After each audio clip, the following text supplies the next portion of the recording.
Primeiro Reis é um livro que fala sobre poder, glória e decadência. Sobre como um reino pode chegar ao seu auge e pouco tempo depois começar a ruir por dentro. Se existe uma palavra que define essa narrativa, essa palavra é transição.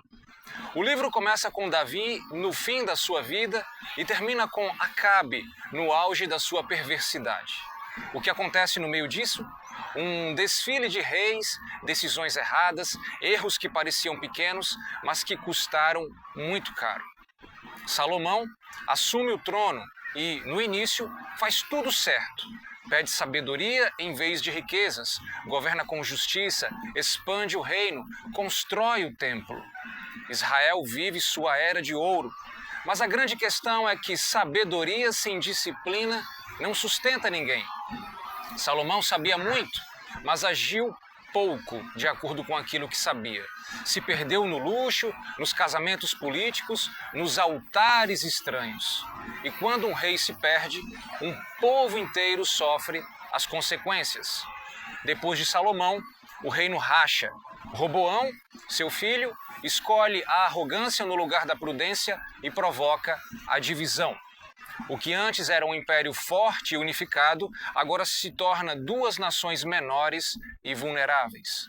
O reino de Israel do norte e o reino do sul, que ficava em Judá.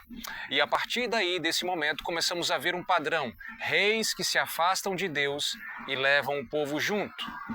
E aí surge Elias. Se há um nome que grita dentro de Primeiro Reis, esse nome é Elias. Ele aparece no auge da corrupção de Israel, quando Acabe e Jezabel não apenas governam, mas fazem do culto a Baal uma política de Estado.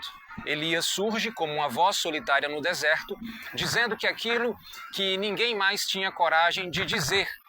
Ele falava assim: ou vocês voltam para Deus, ou vão sofrer as consequências. O Monte Carmelo é um daqueles momentos em que a história muda. De um lado, Elias, sozinho, do outro, 450 profetas de Baal. O desafio é simples: que o Deus verdadeiro responda com fogo. E ali, diante de todo Israel, Deus se manifesta. Baal fica em silêncio e o povo cai de rosto em terra, reconhecendo que há um único Deus. Mas nem mesmo uma vitória tão espetacular é suficiente para evitar a depressão de Elias. Ele foge, cansado, esgotado, pedindo a morte. E aqui existe uma lição poderosa: até os mais fortes caem, até os mais espirituais sentem medo, minha gente, cansaço, desânimo. Deus encontra Elias no silêncio, não no vento forte, não no terremoto, não no fogo, mas na brisa suave. Como quem diz: eu estou aqui, eu sempre estive aqui. E essa talvez seja a grande mensagem de Primeiro Reis, a história de reis que tiveram tudo e jogaram fora, de um povo que conheceu a Deus, mas se afastou, de um profeta que enfrentou o mundo, mas precisou aprender a descansar. O que esse livro nos ensina? Que grandes conquistas não garantem estabilidade, se não houver fidelidade. Que o poder sem temor se torna ruína. Que Deus sempre terá uma voz para lembrar ao mundo quem Ele é. E que às vezes a resposta dele não vem no espetáculo, mas no silêncio. E talvez essa seja a grande questão. Estamos esperando um trovão, mas Deus está sussurrando.